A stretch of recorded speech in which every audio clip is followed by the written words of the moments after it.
먼저 이 말씀, 아브라함과 이삭과 야곱의 하나님이라고 하는 그 말씀은 이런 의미가 있기 때문에 중요한 말씀인 것 같아요. 하나님이 사람을 인격 대 인격으로 만나주시는 역사 속에서 행동하시는 하나님이시다는, 굉장히 중요한 이야기인데 아멘을 안 하시네. 하나님이 아브라함을 만나시고 이삭을 만나시고 야곱을 만나시는데 인격 대 인격으로 그들을 역사 속에서 만나주시고 그들과 함께 행동하시는 하나님이시다, 이런 의미가 이 말씀 속에 담겨져 있다는 거죠. 파스칼이 실제로 하나님을 만나는 엄청난 이 체험 이후에 이런 말을 쓴 적이 있어요. 나는 철학자들의 하나님이 아니라 아브라함과 이삭과 야곱의 하나님을 만났다, 이렇게 말을 했어요. 그가 말하는 철학자들의 하나님이라고 하는 건 이런 거죠. 칸트와 같은 사람들이 철학적으로 많이 묵상을 하다 보니까 이 세상에 빛나는 이 도덕률이라고 하는 게 있는 걸 보면 그 도덕률 위에 이 도덕률을 결국 판단할 판결자가 있어야 된다는 거죠. 거기에 신이 없으면 안 된다, 신이 요청된다, 이렇게 말을 하잖아요. 그죠? 철학적으로 생각해가지고 할 수 있는 말들이 그런 말들이라는 거야. 신이 있어야 될 것 같아. 왜? 도덕이라고 하는 게, 윤리라고 하는 게 유지되려면 신 없으면 어떻게 유지가 되겠어요? 사람들이 인권 이야기 많이 하잖아요. 좌파를 주장하시는 분들이 인권을 많이 이야기하는데 재미있는 것은 뭐냐면 하나님을 빼놓고 인권을 이야기하거든요. 근데 하나님을 빼놓고 인권을 이야기할 게 아무것도 없어요. 철학적인 생각을 만약에 할 줄 아는 사람이라면 도덕이나 인권을 이야기하려고 하면 반드시 하나님이 계셔야 되는 거예요. 판단자가 없는데, 아니 다 자기 각자가 다 판단자인 사람 개개인이 다 판단자라고 하면 어떤 게 절대적인 진리라는 걸 말할 수 있겠습니까? 절대적인 진리가 있으려고 하면 그 위에 계신 신이 없으면 절대적인 진리도 없는 거예요.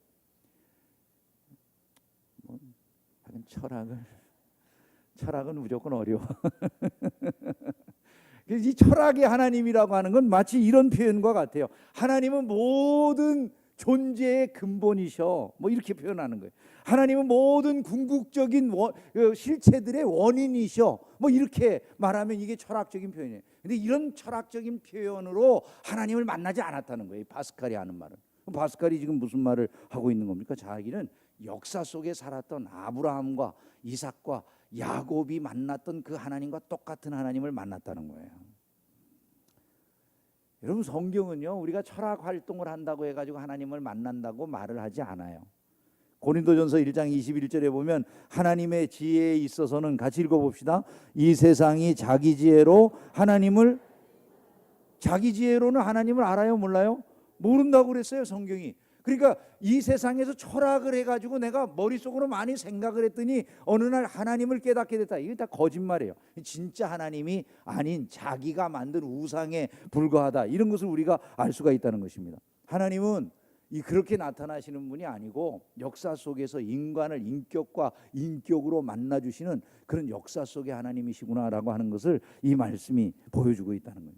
두 번째로, 하나님은 아브라함과 이삭과 야곱의 시대를 거치시면서도 동일하신 분이다, 이런 의미가 아브라함의 하나님, 이삭의 하나님, 야곱의 하나님이라고 하는 말 속에 담겨져 있다는 거예요. 아브라함에게 하나님이 나타나시고 이삭에게 나타나시고 야곱에게 나타나셨는데 그 하나님은 아브라함에게 다른 하나님, 이삭에게 다른 하나님, 야곱에게 다른 하나님이 아니시라 다 똑같은 하나님이 아브라함에게도 이삭에게도 야곱에게도 나타나셨다, 이런 말씀이 아닙니까? 그죠? 그래서 그거를 지금 말씀한다는 거예요. 사람들은 변하고 이 세상에서 많은 사람들이 왔다 가지만은 그들을 만나주시는 하나님은 동일하시다라는 거예요. 그래서 베드로가 만난 하나님, 다윗이 만난 하나님, 바울이 만난 하나님, 어떤 하나님이든지 그들이 만난 그 하나님은 아브라함과 이삭과 야곱에게 나타나셨던 동일하신 하나님이시다, 이걸 말씀해 주시고, 오늘도 우리가 하나님을 만나면 바로 그 하나님을 만나는 것을 기억하시기를 주님의 이름으로 축원합니다. 신앙은 하나의 신앙이지 다른 게 있을 수가 없다는 거예요. 공동체적 신앙이라. 교회는 하나님을 믿는 동일한 신앙의 반석 위에 설 수밖에 없는 거죠.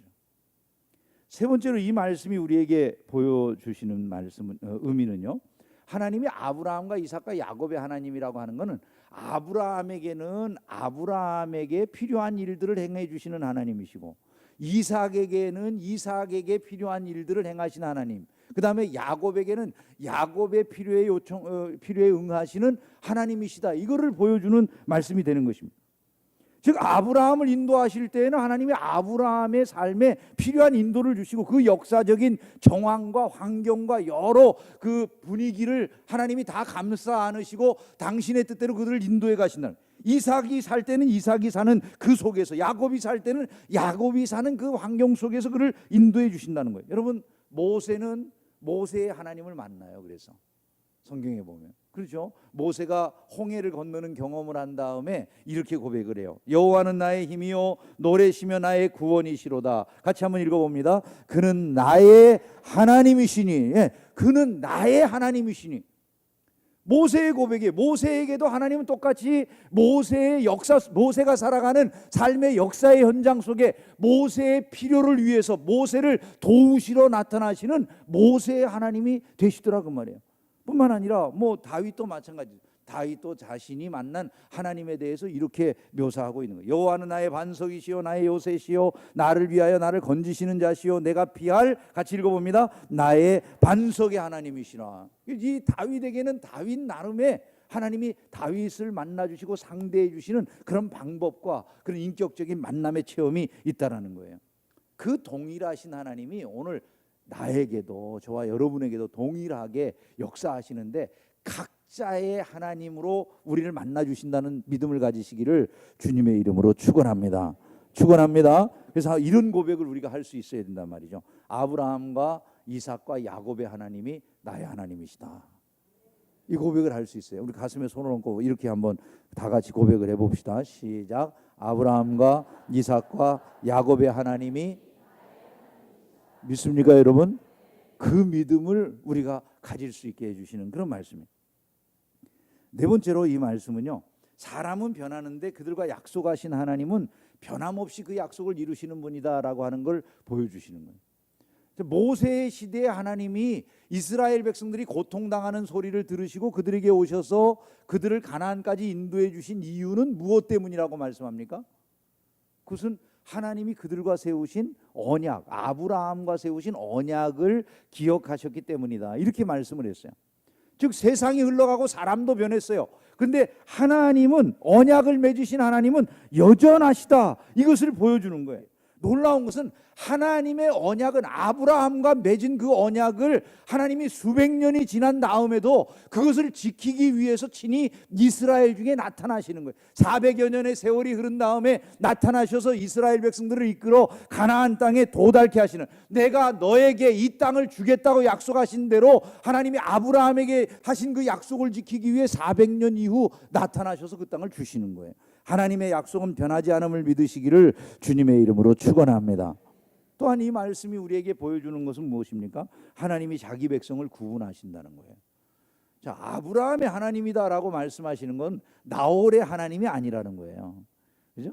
이삭의 하나님이라고 말씀하시는 것은 이스마엘의 하나님이 아니시라는 거예요. 야곱의 하나님이라고 말씀하신다면 에서의 하나님이 아니라는 거예요. 이게 무엇을 말하냐면 하나님이 사람을 구분하신다는 거예요. 택하여서 구원하실 자들을 따로 뽑으신다라고 하는 것을 우리에게 보여주는 거죠.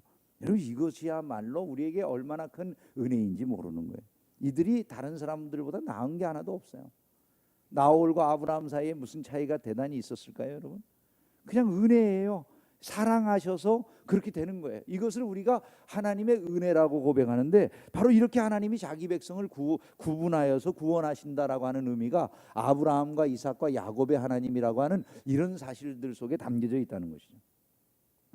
어떻게 파스칼이 자기 몸속에 집어넣고 다닐 만큼, 꿰매고 다닐 만큼 중요한 말씀으로 여겨지세요?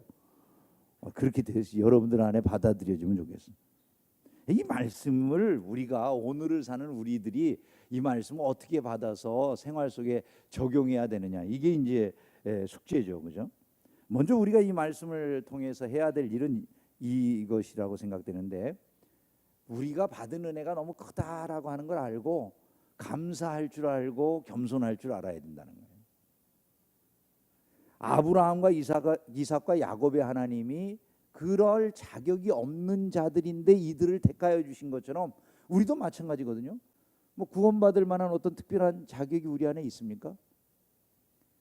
어떤 사람들은 우리의 구원의 이유가 뭔가를 하나님 앞에 우리가 열심히 했기 때문이라고 착각하는 경우들이 있는 것 같아요.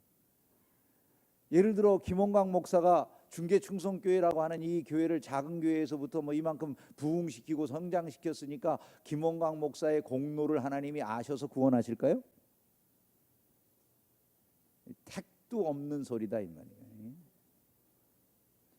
우리가 이런 일들을 하는 것은 감사해서 하는 거지 이것을 하나의 공로로 행하고 있는 것들이 아니다 그 말이에요. 그리스도인이 잊지 말아야 될 사상이 이거예요. 내가 주를 위해서 온갖 충성을 다한다 할지라도 그것은 공로를 쌓는 일이 아니에요. 감사해서 하는 일이어야 되는 거예요. 평생 신앙생활했어요. 근데 내가 공로를 쌓으려고 애를 많이 썼어요. 내 공로를 내세우는 만큼 누구의 공로는 없어질 것 같아요? 예수님의 공로는 없어지는 거예요. 우리가 구원받을 때 예수님을 가장 높이는 게 무엇이라고 생각되십니까? 내 공로가 아니라 전적으로 주님의 공로입니다를 내세울 때 예수님을 가장 높이는 것이 되는 것입니다. 근데 그렇게 우리가 다 주님의 공로입니다, 감사합니다로 일하는 게 아니라 자기 공로를 위해서 일하게 되는 그때 신앙생활은 불교와 하등의 차이가 없게 되는 거예요. 오늘 우리가 일하는 것은, 우리가 충성하는 것은 다 똑같아요. 주님의 은혜에 감사하는 마음으로 하는 것임을 기억하시기를 주님의 이름으로 축원합니다. 받은 은혜가 너무 크니까 나같이 아무것도 아닌 존재를 주님 어떻게 이렇게 놀라운 구원을 베풀어 주셔서 이렇게 아브라함과 이삭과 야곱의 하나님을 알게 하시고 우리도 역시 그 조상들의 하나님과 똑같은 그 하나님 안에서 그들의 백성이 되게 하십니까? 이렇게 고백하는 감사가 우리 안에 있어야 된다는. 여러분, 이 감사의 내용을 품고 있는 사람들이 주님의 은혜와 사랑을 제대로 아는 자들이다. 이 점을 마음속에 새기셔야 됩니다. 두 번째로 이 말씀은요, 우리가 가진 이 성경의 소중성을 깨우쳐 주는 거예요. 하나님이 약속을 하시고 약속을 지키시는 분이다. 그 약속이 기록되어 있는 게 이 책이잖아요, 그죠? 이거를 신약 구약이라고 그런단 말이죠. 신약이나 구약이라고 하는 말은 새 언약, 옛 언약을 줄인 말이거든요. 그러니까 하나님이 우리에게 언약으로 주신 말씀이 이 말씀이에요. 이 말씀은요, 신의 언약이에요. 감동이 안 오는 게 이상해. 이 감동이 빡 와야 돼요. 이게 신의 언약이에요, 이 말씀이요. 요즘 이 문제는, 이 시대가 왜 문제냐면 이것을 다 잊어버렸어요.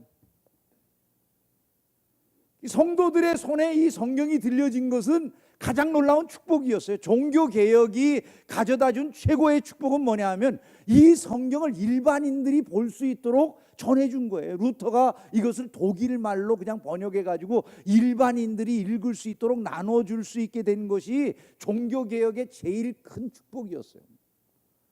근데 놀라운 것은 그 종교개혁이 일어난 다음에 초기의 성도들은 이 책의 한 자락을 너무너무 소중히 여겨가지고 그 말씀을 보려고 애를 썼는데 세월이 흘러가면서 사람들이 이 말씀을 더 이상 소중하게 여기지 않게 됐다고 말이에요. 하지만 우리가 정말 눈을 떠서 아는 자들이라고 하면 무엇을 깨달았습니까?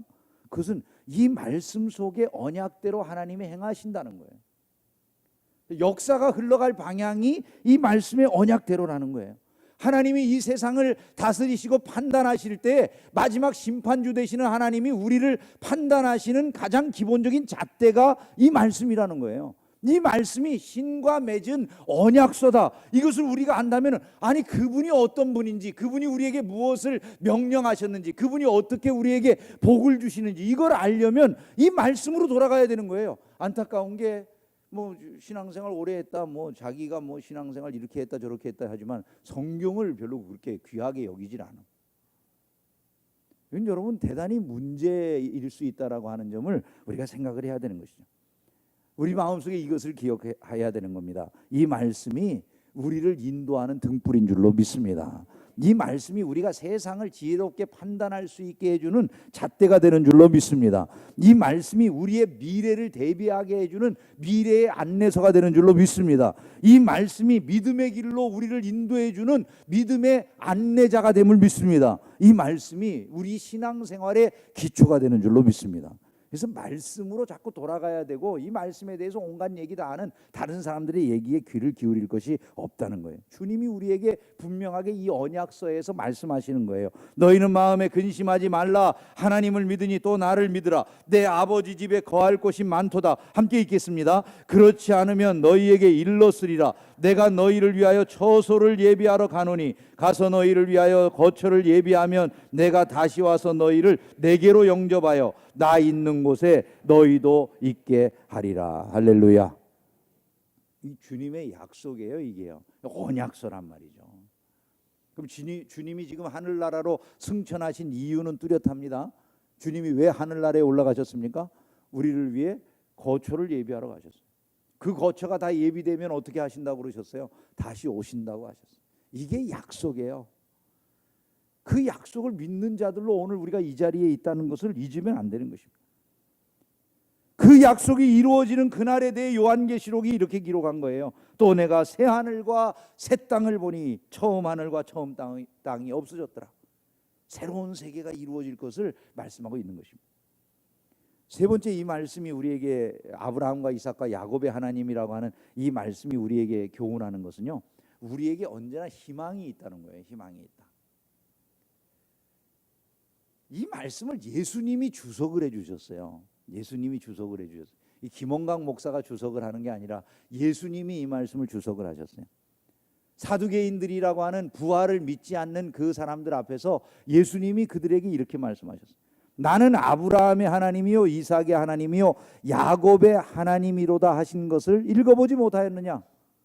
하나님은 죽은 자의 하나님이 아니요 살아있는 자의 하나님이시니라. 이렇게 말합니다. 이 예수님의 주석이에요. 그러면 하나님이 아브라함과 이삭과 야곱의 하나님이라고 하는 그 말씀을 예수님이 어떻게 일깨워 주시는 겁니까? 그 아브라함과 이삭과 야곱은 죽은 자가 아니라 산 자들이다라고 주석을 해 주신 거예요. 이 사두개인들이라고 하는 사람들이 부활도 믿지 아니하고 영원한 세계에 대해서도 믿지 않는데, 그 영원한 세계나 부활에 대해 믿지 않는 그 사람들에게 예수님이 하시는 이 말씀은 뭐냐 하면, 너희들은 지금 죽은 자들이 다 사라지고 없다고 생각하지, 아브라함도 없다고 생각하지, 이삭도 없다고 생각하지, 야곱도 없다고 생각하지만 그들이 없어진 것이 아니니라. 그들이 지금 멀쩡하게 살아있고 하나님은 바로 그 산자들의 하나님이시다. 이렇게 말씀해 주신 거예요. 여러분, 이것은 우리에게 영원한 소망을 품게 하는 말씀이다라는 걸 기억을 해야 되는 거예요. 어떤 말씀입니까? 우리는 사실 사랑하는 사람들을 이 세상 살다가 잃게 되는 일들이 너무 많죠. 가슴 아픈 일들을 많이 경험하죠. 부모님이 먼저 세상을 떠나시기도 하고, 사랑하는 남편이나 아내가 세상을 먼저 떠나기도 하고, 심지어는 자식들이 부모보다도 먼저 세상을 떠나가는 이런 가슴 아픈 일들이 살다 보면 경험되는 경우들이 있어요. 그때 우리가 슬퍼하지만은 기독교인들이 그 슬픔 중에도 소망을 갖게 되는 이유가 무엇입니까? 바로 이 말씀이 있기 때문인 거예요. 하나님은 아브라함과 이삭과 야곱의 하나님이신 거예요. 뭐라고 말씀해 주신 거라고요? 예수님이 이 말씀을 우리에게 깨우쳐 주셨어요. 그들은 다 살아있다. 죽은 것이 아니라 그들은 다 살아있다. 여러분, 우리가 예수님의 말씀을 믿는다고 한다면 영원한 소망을 갖게 되는 줄로 믿습니다. 내세가 없습니다. 아니, 죽음 이후에 뭐가 있겠습니까? 이런 사람들에게 오늘도 주님이 똑같이 말씀해 주시는 거죠. 너희는 이 세상이 전부라고 믿고 있느냐? 결코 이 세상이 전부가 아니다. 이 사두개인과 같은 자들아, 이 세상은 전부가 아니고 죽은 이후에는 저 영원한 하나님의 나라가 있다. 이렇게 예수님이 말씀해 주신다는 거예요. 여러분, 믿음 안에서 세상을 앞서 떠나간 신자들이 주님 앞에 살아있다라는 사실을 기억하면서 위로를 받으시기를 주님의 이름으로 축원합니다. 이 신앙을 가진 사람들은 그러므로 무한한 소망의 사람들이 될 수밖에 없는, 주님께서 우리에게 주신 이 말씀을 통해서 우리를 사랑했던 그 많은 사람들이 여전히 살아있음을 가르쳐 주시는구나.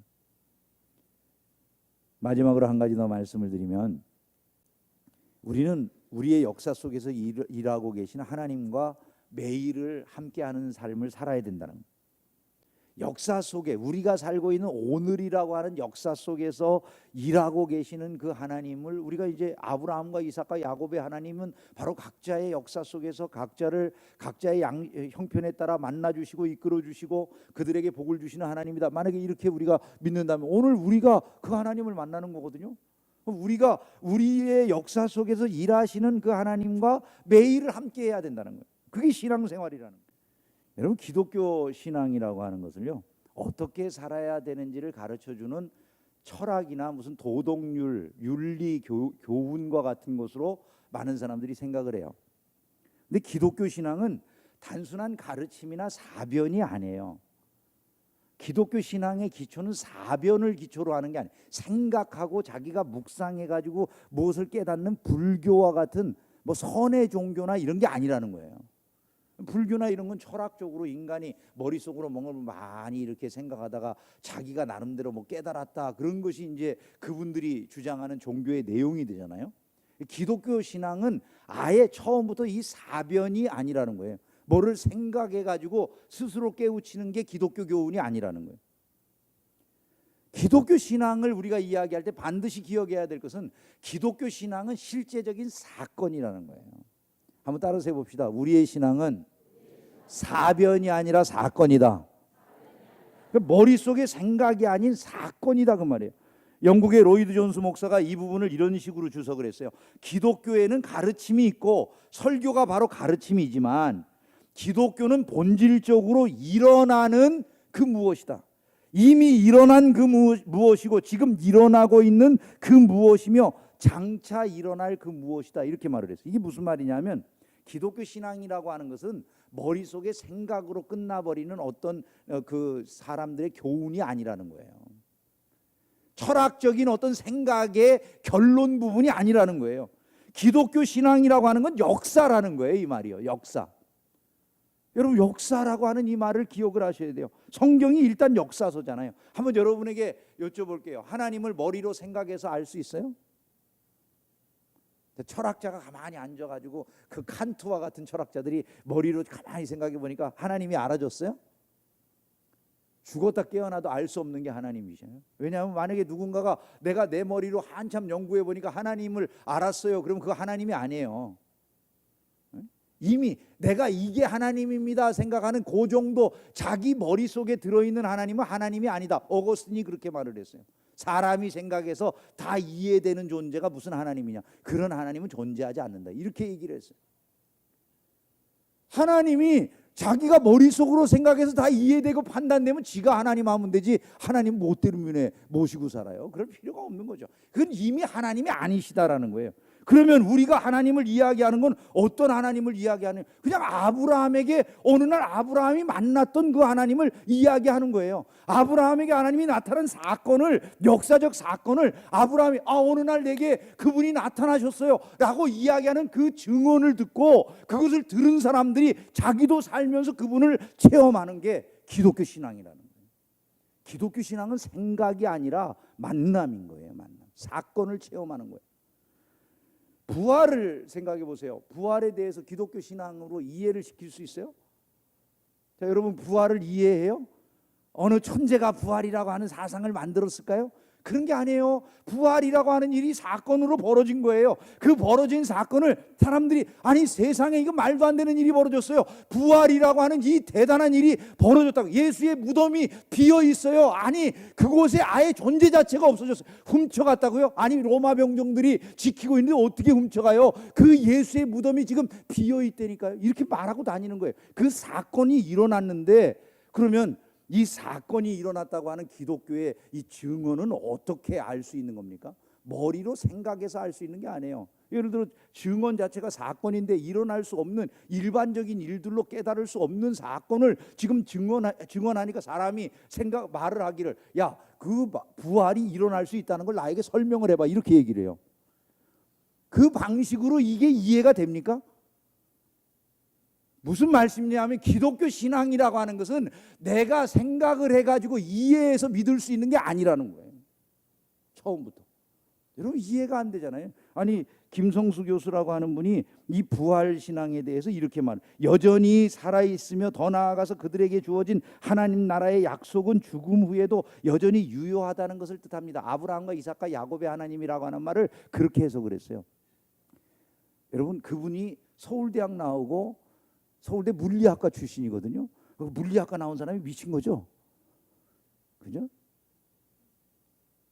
여러분 이거는 이해해서 믿는 게 아니에요. 증언을 믿으려면 어떻게 해야 되죠? 증언이 실제로 일어났는가 눈으로 가서 확인해 보는 거예요. 설명을 해달라고 하는 게 아니라. 기독교 신앙은 설명을 듣는 신앙이 아닌 거예요. 그 예수가 살았다는 증언을 들은 이후에 자기가 이제 판단해 보는 거예요. 내가 정말 그 일이 일어났는가 알고 싶다. 그래서 그분을 만나는 거예요. 그분을 만나면 신앙이 뭐라고 얘기 안 해도 서울대학이 아니라 별걸 다 나와도 하버드를 나와도 믿고 그분 앞에 무릎을 꿇는 거예요. 이게 신앙이에요. 그 신앙을 우리가 가져야 되는 거예요. 오늘 저와 여러분들이 지금 이 자리에 앉아가지고 예배 드리는데 그 예배가 사건이라는 것을 잊지 않기를 주님의 이름으로 축원합니다. 축원합니다. 일상에 찾아오신 하나님을 만나는 게 신앙인 거예요. 무슨 이야기를 듣고 설명을 듣고 머리로 이해하는 게 아니라 그 하나님이 내게 나타나시면 모든 것이 그냥 이해가 되는 거예요. 천지 만물이 말씀으로 지어졌다 해도 이해가 되고 이 세상에 부활이 있다 해도 이해가 되는 거예요. 아니 처녀의 몸을 통해서 예수가 났다고 해도 이해가 되는 거예요. 하나님이 그 일을 행하실 수 있으니까. 여러분 이게 신앙생활이에요. 그 신앙의 세계 속에 들어오는 사람들은요 흔들릴 수가 없어요. 왜냐하면 그것은 내가 이미 아는 바기 때문에. 저는 예수를 믿을 만한 그런 상황이 아니었어요. 너무나 의심이 많았어요. 저는 지금도 원래 좀 굉장히 이게 회의적인 생각이 많은 사람. 기본적인 틀이 그래요. 뭔가를 믿지 못해. 근데 이걸 어떻게 믿을까요, 여러분? 말이 안 되는 사건이에요. 이게 사건이에요, 이게요. 어떻게 이걸 믿어요, 이걸요? 근데 믿어지는 걸 어떻게 해요? 그게 사건이에요. 이건 무슨 이해가 아니고 생각이 아니다 그 말이에요. 이 자리에 계신 많은 분들이 다 똑같은 거예요. 여러분들이 예수가 정말로 믿어지십니까, 여러분? 그건 사건입니다. 그건 어떤 이해가 아니에요. 주님이 우리를 만나주신 은혜의 사건이 일어난 거예요. 그것을 알았다면 흔들리지 마셔야 돼요. 하나님이 여러분들을 만나주신 그 믿음의 반석 위에서 담대하게 신앙생활 하시기를 주의 이름으로 축원합니다. 그분과 함께 위대한 삶의 역사를 날마다 경험하는 2018년이 되기를 주의 이름으로 축원합니다. 기도하겠습니다.